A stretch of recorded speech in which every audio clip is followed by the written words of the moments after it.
এই ব্যাটারি চালিত যান এটা চালায়, এর সাথে সংশ্লিষ্ট।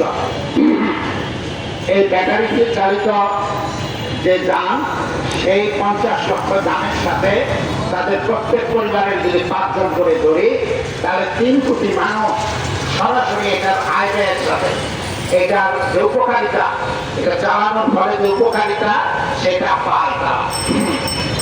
ফলে আজকে আমাদের দেশের অর্থনীতিতে এবং যানবাহন হিসেবে এই 3 চাকা ব্যাটারি চালিত ইজি বাইক মিশো এটা একটা গুরুত্বপূর্ণ হয়ে দাঁড়িয়েছে। সংগ্রামী বন্ধুগণ, মানুষ এক সময় হাতে টেনে রিক্সা চালাতো।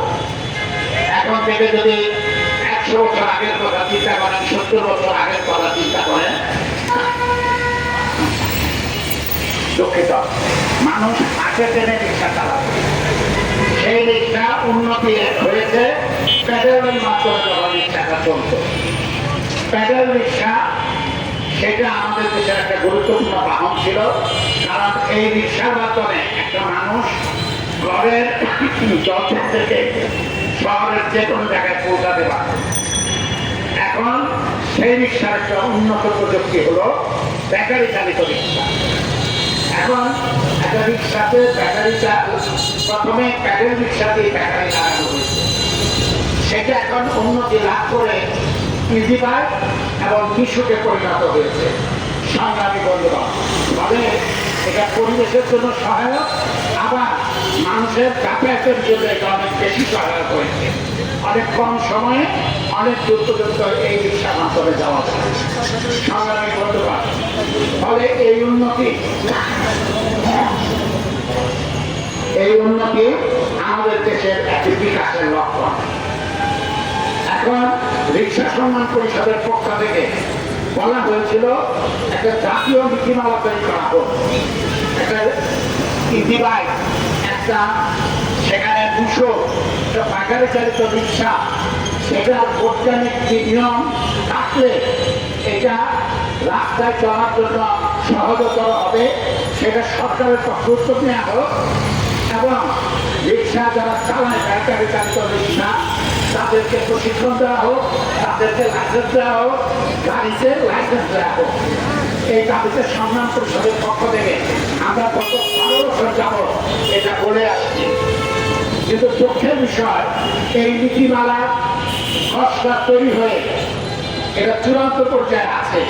সেই বিগত সরকারের সময় এই নীতিমালা প্রায় চূড়ান্ত পর্যায়ে ছিল, কিন্তু এখন পর্যন্ত এই নীতিমালা চূড়ান্ত করে সেটা গেজেট আকারে প্রকাশ করা হয়নি।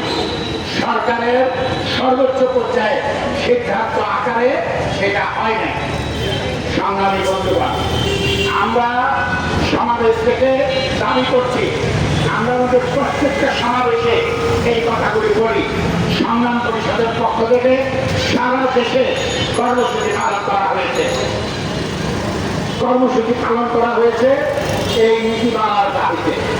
নীতিমালা প্রণয়ন করে তারপরে তাদেরকে যাতে লাইসেন্স রোড পারমিট দেওয়া হয়, কিন্তু সরকারের সেই বিষয়ে কোন উদ্যোগ আমরা লক্ষ্য করি না। বিগত স্বৈরাচারী সরকারের সময় হিসাব আলাদা, কারণ ওই সরকারের গুন্ডা বাহিনী তারা রিক্সা চালকদের থেকে চাঁদা আদায় করত। যদি এই রিক্সাকে অবৈধ বানিয়ে রাখা যায়, তাহলে অবৈধ নাম করে তাদের কাছ থেকে চাঁদা আদায় করা যাবে। এই কারণে বিগত সরকার এই নীতিমালা চূড়ান্ত করে নাই, রেজিস্ট্রেশন দেয় নাই, রোড পারমিট দেয় নাই। কিন্তু এখন 5ই আগস্টের পরে একটা অন্তর্বর্তীকালীন সরকার তারা ক্ষমতায় আছে। জনগণের যে প্রত্যাশা, জনগণের যে দাবি দেওয়া, জনগণের যে সংকট, সেগুলি নিরসন করা এই সরকারের অন্যতম প্রধান দায়িত্ব।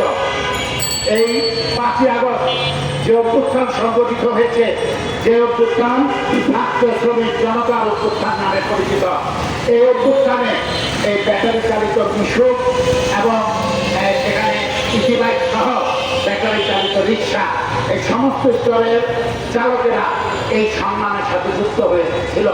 অনেকে জীবন দিয়েছে। এই সম্মানের ছাত্ররা যখন আহত হয়েছে তখন তাদেরকে হসপিটালে নিয়ে যাওয়া দায়িত্ব, জীবনের রিস্ক নিয়ে সেই দায়িত্ব এই রিক্সা চালকরা পালন করেছে। এবং বিগত সরকারের সময় তারা লাইসেন্সের দাবিতে অনেকগুলি আন্দোলন সংগঠিত করেছে। সংগ্রামী বন্ধুগণ, হাইকোর্টের থেকে সুপ্রিম কোর্ট থেকে রায় হয়েছে যে হাইওয়ে ছাড়া সমস্ত সড়কে এই রিক্সা চলবে। তারপর আমরা দেখি বিভিন্ন জায়গায় এটা বাধা দেওয়া হচ্ছে। যুক্তি কি? যুক্তি হলো এটা যানজট তৈরি করে। ঠিক আছে, যানজট যদি তৈরি করে থাকে তাহলে সেটা নিরসনের জন্য কি কি কারণে যানজট তৈরি হয় সমস্ত বিষয়ে উত্তর দিতে হবে। এই যে আমরা বলেছি, আমরা গতকালও সমাবেশ করেছি নাগরিক কমিটির পক্ষ থেকে, যে চাষারা থেকে পঞ্চবটি যাওয়ার যে রাস্তা, এই রাস্তাটি খুব সরু, সারাদিন জাম লেগে থাকে। এই সরু রাস্তায় যানজটের অন্য কোনো কারণ হলো এই সরকারি মহিলা কলেজের পরে সেখানে একটি পুলিশ ফাঁড়ি আছে, একটি ডাক বাংলো আছে, সেটা রাস্তার জায়গা দখল করে সেটা বহাল তবিয়তে আছে। আমরা বিগত সরকারের সময় থেকে বলে আসছি যে এটা ভেঙে দেওয়া হোক, কারণ সরকার জেলা প্রশাসকের কার্যালয়ের পেছনে একটি সার্কিট হাউস করেছে। ফলে চাষারা সেই মহিলা কলেজের পরে যে ডাক বাংলোটা, সেটার প্রয়োজন এখন খুব গুরুত্বপূর্ণ না। ফলে এটা ভেঙে দেওয়া হোক, সেখানে আপনার পুলিশ ফাঁড়িতে সেটা ভেঙে দেওয়া হোক, তাহলে ওই রাস্তায় যানজট অনেকটা কমে যাবে। সে বিষয়ে কোনো উদ্যোগ নেয়। আবার চাষারা থেকে সাইনবোর্ডের রাস্তা যদি ধরেন তাহলে একদম চাষারার মোড়ে একদিকে রাইফেল ক্লাব, আরেকদিকে বাইতুল আমান একটা বিল্ডিং। সংগ্রামী বন্ধুরা, বিগত সরকারের সময়ে সরকার দলীয় এমপি কার্যালয় ছিল এই রাইফেল ক্লাব। এইটা ভাঙার উদ্যোগ নিতে পারে নাই। সেখানে বাইতুল আমান সেটার মালিক সেই গডফাদার ফ্যামিলি। ফলে সেটা বিষয়ে কোনো সরকার উদ্যোগ নেয় না। জনগণের দাবি রাখলো, কোনো উদ্যোগ নেয় না। কিন্তু এখন স্বৈরাচারের পতন হয়েছে, সেই গডফাদাররা দেশ থেকে পালিয়েছে, তাহলে এগুলি ভাঙতে এখন অসুবিধা কোথায়? এই দুইটা ভবনের কারণে প্রতিদিন এই মোটটা যদি দাম লেগে থাকে। আপনি যদি সাইনবোর্ড থেকে চাষারা আছেন তাহলে সাইনবোর্ড থেকে আপনার জানুয়ারি পর্যন্ত আসতে আপনার 5 থেকে 6 মিনিট লাগবে। আর জানুয়ারি থেকে আপনার শহরের ভিতরে প্রবেশ করতে আপনার আধা ঘন্টা থেকে 1 ঘন্টা লাগবে। এই দুটি ভবনের কারণে সেটা ভাঙার কোনো উদ্যোগ আমরা দেখতে পাচ্ছি না। আবার এই যে এখন যে রাস্তার চারপাশে তাকান, রাস্তার পাশে বড় বড় গাড়িগুলি, বিশেষ করে প্রাইভেট কার এবং বিভিন্ন রকম গাড়ি, সেগুলি পার্কিং করে রেখেছে। এগুলি যাতায়াতের জন্য দায়ী। এগুলির বিরুদ্ধে কোনো ব্যবস্থা নেওয়া হবে না। শুধুমাত্র ব্যাটারি চালিত রিক্সা তাদের উপরই খরচ। যেহেতু তারা গরিব মানুষ, তাদের ক্ষমতা কম, তাদেরকে যখন তখন তাদের উপর আক্রমণ করে। আমরা বলছি না রাস্তাটায় যাবে গাড়ি চলবে, আমি স্পষ্ট বলেছি এটা একটা জাতীয় নীতিমালা তৈরি করা হোক। এই নীতিমালার ভিত্তিতে বিআরটি এর মাধ্যমে তাদেরকে রেজিস্ট্রেশন দেওয়া হোক। নারায়ণগঞ্জ সিটি কর্পোরেশন 8,000 রেজিস্ট্রেশন দিয়েছে, সিটি কর্পোরেশন পাবে, কিন্তু আমরা শুনেছি এখানে 18,000 রেজিস্ট্রেশন দেওয়া হয়েছে। অর্থাৎ এটাকে নিয়ে অনেক রকম দুর্নীতি অনিয়মের অভিযোগ এসেছে। একটা লাইসেন্সের কাটতে সেটা দিয়ে 5 টাকা দিয়ে তারা গাড়ি চালাচ্ছে, টাকা দিচ্ছে। সংগ্রামী বন্ধুরা, আমরা বলতে চাই একটা নীতিমালার মাধ্যমে সারা দেশে এই গাড়িগুলি চলুক। বাংলাদেশের সমস্ত এলাকাগুলিকে যদি নগর পরিকল্পনাবিদ বা ইঞ্জিনিয়াররা তারা একটা হিসাব করে, তাহলে বলতে পারবে যে এই শহরে জনসংখ্যা এবং এখানকার রাস্তাঘাট হিসাব করে কতটি গাড়ি এখানে চলতে পারবে, কতটি গাড়ি সেখানে রেজিস্ট্রেশন দেওয়া হোক এবং একটা তাদেরকে সেখানে লাইসেন্স দেওয়া হোক। সরকার সেই বিষয়ে আগাচ্ছে না। এবং যে বর্তমান যে অন্তর্বর্তীকালীন সরকার, সেই সরকারও এই বিষয়ে নির্বিকা। আমরা এই সরকারের সময়ও কয়েক দফা বিআরটিএকে স্মারকলিপি দিয়েছি, তারপরে সেখানে আমরা উপদেষ্টাকে স্মারকলিপি দিয়েছি, কিন্তু এখনো সে কোনো ফলাফল তৈরি হয় নাই। ফলে আমরা বলতে চাই এই গরিব মানুষের উপর অত্যাচার করা বন্ধ করুন। একটা নিয়মে আসুন, গরিব মানুষ তারা নিয়মে চলতে রাজি আছে, তারা সরকারের ট্যাক্স দিতে রাজি আছে, তাহলে সেই ব্যবস্থা কেন দিচ্ছেন না? আপনি তাদের মধ্যে আপনারা বিভক্তি তৈরি করার চেষ্টা করছেন। সেখানে কিছু লোককে সিটি কর্পোরেশন থেকে রেজিস্ট্রেশন নিয়েছেন, পুরো জেলার অন্য কোনো গাড়ি কোনো রেজিস্ট্রেশন নাই। তাহলে কেমনে হবে এটা? তাহলে একটা নীতিমালার মধ্যে এদেরকে নিয়ে আসেন, ফলে এই প্রত্যেক দাবিগুলি সেখানে পূরণের ব্যবস্থা গ্রহণ করুন। সংগ্রামী বন্ধুগণ, আরেকটি বিষয় বলা বাহুল্য, সেটা কি এই ব্যাটারি রিক্সা, এটা পরিবেশ বান্ধব এবং খুব কম বিদ্যুৎ খরচে এই গাড়িগুলি চলতে পারে। তাহলে আপনি যদি একটা নীতিমালা তৈরি করেন, লাইসেন্স তৈরি করেন, আপনি যদি শহরের বিভিন্ন স্থানে আপনি এগুলো চাষ করার ব্যবস্থা গ্রহণ করুন, তাহলে তো বিদ্যুৎ চুরি করে তাদের চাষ করতে হয় না, নিয়মের মধ্যে দিয়ে সে করতে পারে। আমরা সংগ্রাম পরিষদের পক্ষ থেকে বারবার এই কথাগুলি বলেছি।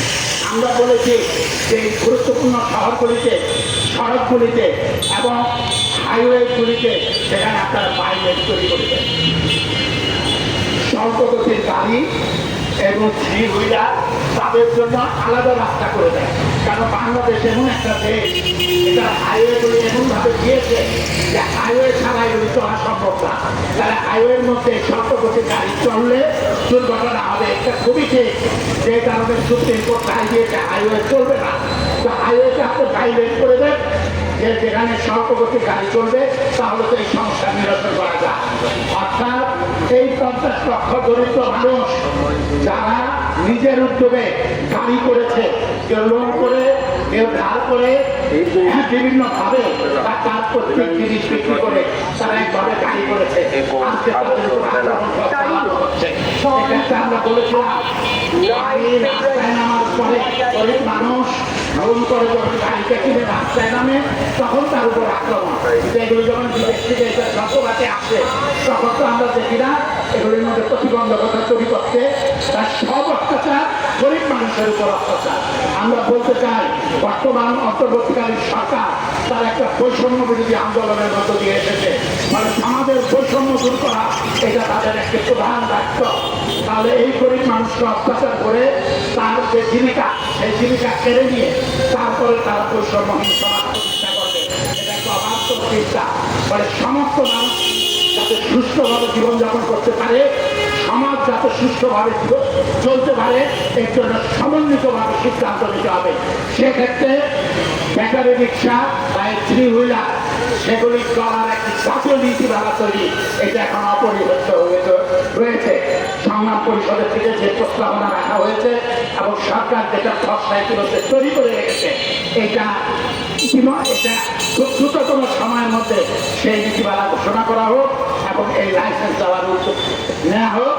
লাইসেন্স দিয়ে প্রশিক্ষণ দিলে এবং শহরের যানজট নিরসনের জন্য সমস্ত স্তরের স্টেক হোল্ডারদের পরামর্শ নিয়ে উদ্যোগ গ্রহণ করবে, এই যানজট মোকাবেলা করার কোনো বিষয় না। সংগ্রামী বন্ধুগণ, সে বিষয়ে সরকার দৃষ্টিপাত করবে।